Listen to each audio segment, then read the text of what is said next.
Sa ilalim guys, oh ayan oh, kung nakita ninyo, di ba?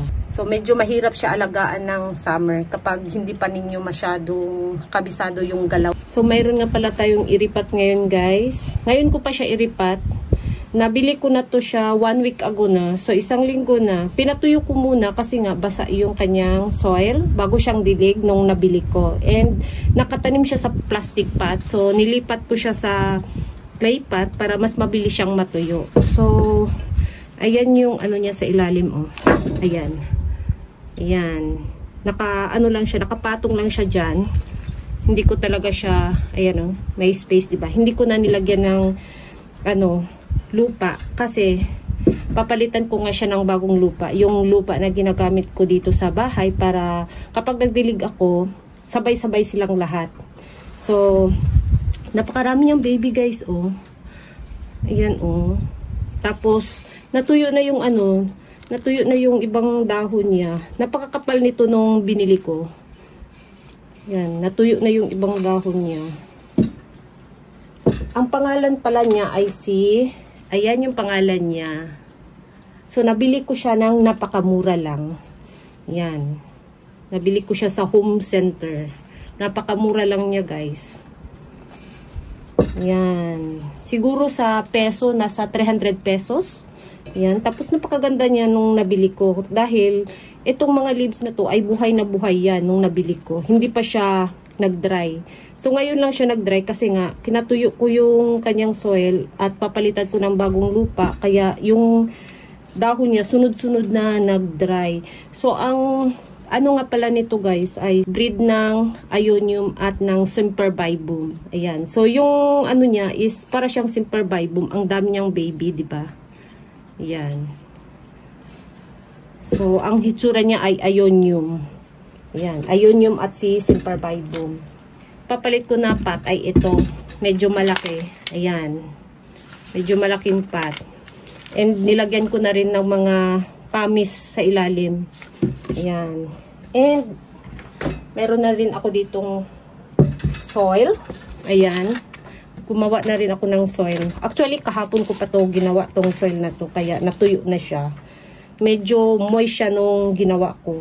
Ayan. Pinatuyo ko muna bago ko gamitin sa repotting. And, ayan. Ilipat na natin. So, tanggalan na natin ng kanyang lumang soil. Ayan. So, yan oh. Ang daming new roots. So, yung potting soil niya ay may halong buhangin. Ayan, nakikita ko yung buhangin. Buhangin at mga, ano ba to? Yung peat moss. Ayan. So, mayroon siyang halong buhangin, konting buhangin. Ayan. So, mayroon siyang peat moss. And, mayroon siyang ano ba to? Mayroon siyang tamis.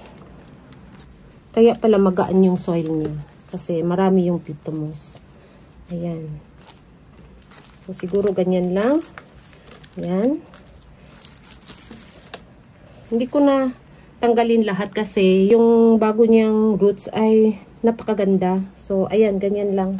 Tama na yan. And next, dito tayo. Ayan. So, lagyan natin ng... So, ito nga pala, ang halo niya ay mayroon siyang carbonized rice hull and peat moss and then pamis tapos kanuma. Ayan. Napakakunti lang. So, ito yung ginagamit ko ngayon. As long na naman siya, madali siyang matuyo. Okay lang kahit anong klaseng soil. Kung ano yung bagay sa lugar ninyo, yun yung gamitin ninyo. So, ilagay natin to. Ayan. Kita ba? Ayan. So, napakadami talaga niyang baby sa ilalim, guys. O, ayan, o. Kung nakita ninyo, di ba? And, mayroon din siyang mga bagong pimples sa ilalim. Napakaliit pa. So, yung ibang dry na leaves, hindi ko natanggalin kasi yung nakadikit sa stem ay fresh pa naman. So, hindi ko natanggalin yung iba. Hayaan ko na lang siya. So, So, nai-imagine nyo na ba guys kung anong hitsura niya kapag lumaki na yung mga babies. Meron kasi ako nakita nito sa, sa picture. Yan. Sinerch ko siya sa Google. So, nakita ko, ang ganda pala niya. Ayan.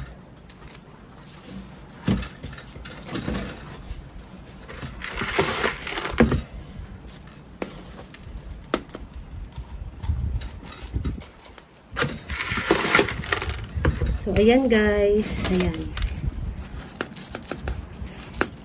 Medyo nag-green na siya ngayon. Nung pagkabili ko sa kanya ay, ano siya, mas makulay siya. Dark yung kulay niya nung pagkabili ko. Hindi siya kulay pula. Para siyang maroon. Kulay maroon. Ayan. And, napaka-dark niya nung nabili ko siya. So, medyo malamig kasi sa amin. Kaya, nilagay ko siya sa loob ng bahay hanggang matuyo. So, ngayon, nakalabas siya kasi nga, maganda yung panahon namin. Yan. Nilalabas ko yung mga ionium ko. Kasi yung ionium ko nasa loob ng bahay. Wala sila sa mini greenhouse ko or wala siya doon sa patungan. Medyo maselan kasi yung ionium sa winter. Kaya, pinapasok ko ng bahay. Total, yung mga ionium ko ay mga maliit naman. Hindi naman sila malaki. Kaya, pwedeng-pwede sila sa loob ng bahay. Ayan lang guys. Oh. Ayan. Tapos na tayo. Diba? So, i-hold na natin itong natira. Ayan.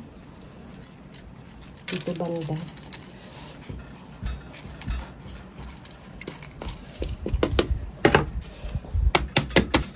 Ayan.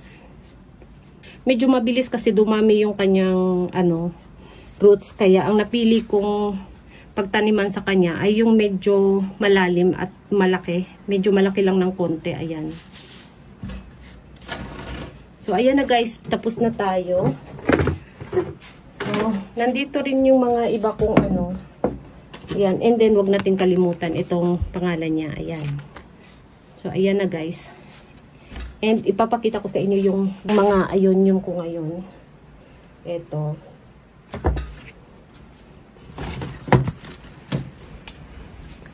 So, ayan guys. Ito, pinakita ko na to sa inyo guys. Itong napakaliit nito dati.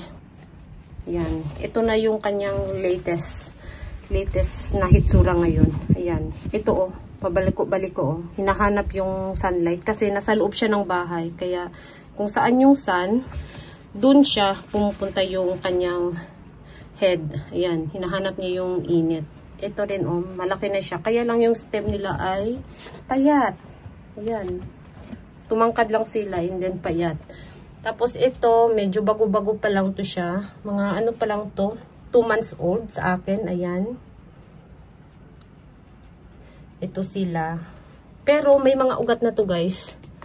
Ayan. May mga ugat na yan. Kadidilig ko lang nito. Kaya yung dahon niya medyo matigas. And ito naman, kung nakita ninyo guys, ang dami niyang baby, diba? Kasi, yung pinakagitnang nito, rosette nito, kinuskus ko. Tinanggal ko yung pinakagitnang rosette. Halimbawa ito, tinanggal ko yung pinakagitnang rosette niya. Hindi ko na hinedcut. Tinanggal ko lang yung mga dahon dyan sa gitna. Ayan. Tapos ito na ang naging resulta. Ayan Ito rin medyo malaki na dito. Ayan. Yan, para magkaroon siya ng babies. So, sana mga summer nito ay medyo malaki na siya. Ayan. So, ang tip ko nga pala sa inyo guys, ang ionium, kapag kumulay siya ng kumulay, ibig sabihin nun, papunta na siyang matutulog. So, kapag yung kulay niya, katulad nito, nung dumating to sa akin, ganito yung kulay niya. Pink na pink siya. Kung nakita ninyo yung gitnang rosette niya, ay namutla na, namuti. Kumbaga, nawala yung kulay niya, nag-fade. Kasi nga, nagising siya. So, nasa loob siya ng bahay. So, sa loob ng bahay kasi, hindi masyadong malamig, hindi din masyadong mainit. So, nag-activate sila, and then, ayan. Nung dumating nga to sa akin, wala pa siyang stem. Ngayon, mayroon na siyang stem, ayan, Nagkakaroon na siya ng stem. Pati din ito, ayan, So, nagising na siya ngayon. Gising na sila. Kapag malamig kasi yung panahon, nagigising sila. Kaya yung kulay nila kapag malamig yung panahon, medyo nag-fade. Kasi nga, gising sila, lumalaki sila. During summertime, di ba yung iba tumitiklop? Ito, tiklop na tiklop to last year, nung summer, tiklop na tiklop to. Ngayon, bukang-buka. Kasi nga, natutulog sila kapag summer. Sa sobrang init ng panahon, tulog sila. So, mag-ingat kayo sa pagbibigay ng tubig kapag tulog sila, lalo na sa summer. Mabilis silang magkakaroon ng stem rot kapag napasobra sila sa tubig. So, ayun yung mga ginagawa ko dito. Ayan. Kapag summer, medyo ingat ako sa kanila magbigay ng tubig. Pero kapag katulad nito, winter and nasa loob sila ng bahay, ang dilig ko sa kanila ay full watering lagi. Kasi nasa loob sila ng bahay, okay lang, hindi sila magkakaroon ng frostbite. Ayan. So ngayon, dahil maganda yung panahon namin, kaya nandito sila sa labas.